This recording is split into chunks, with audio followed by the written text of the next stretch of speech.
另外呢，帮农民拼经济，一起拼经济。报告市长，我们另外还有一个台中的骄傲，就是我们的一级品有90%都是外销到日本。那台中的文心兰，那因为这次受到疫情的影响，老实讲也影响到了我们的这个行销哈，所以邀请我们的市长来，我们特别准备这束文心兰。台中是全国文心兰最大的产地，那日本人非常喜欢文心兰，所以我们大概有90%都外销到日本去，所以我们也帮农民拼经济。因为最近这个外销有时候有点受到的这个阻碍哈，对，那但是我们外销转内销没有关系。好，来台中拼经济好不好？好，我们一起按一个赞，台中拼经济，赞！不管是农特产，还有我们各个高品的产业，大家一起来。记者、女士、先生们，大家好，大家午安。其实来台中安尼感觉讲台湾真正是宝岛啦，物件遮尔济，有什么西瓜面、马铃薯面，这我从来没看过。台湾真正是物产非常的多，足丰富的。台湾住伫台湾实在是足幸福的。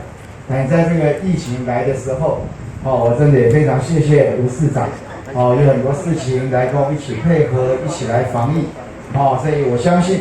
安尼防疫会当成功，也是中央、地方还有所有的人来社会合作。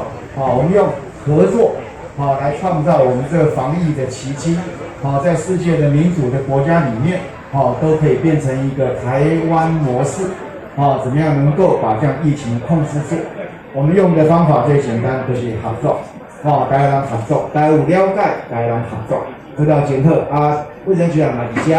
那上次来的时候，相关的一些的联系啦，跟市长联系也都靠郑局长，那也做得非常的好。那我相信呢，我们继续来合作，一定把台湾能守得更好。那接下来我们在6月7号，从这段时间到6月7号，慢慢的我们要解封。那解封的过程里面有2件事情，一个就是说，我们要开始把这样的一个防疫新生活，健康行为要能够内化。变成习惯，变成习惯，那这样才能够建立起台湾一个坚强的一个防线。那未来在开放的时候，我指的更开放，对着国际来开放的时候，我们能够更安全，起码把这个线控制住，那我一切可以在我们的控制之中。那当然要加上中央地方大家在密切的合作，那才能够把可能的伤害减到最低。然后另外一个要练习的就是说，这段时间可能有一些以前有人流的管制、人数的限制，那慢慢我们都要放开，因为我们要推到我们个人的防线来。但是这里面有很多管理的作为，那还有大家需要配合的事项，都需要慢慢的去沟通，那才能够把它做得更顺畅来。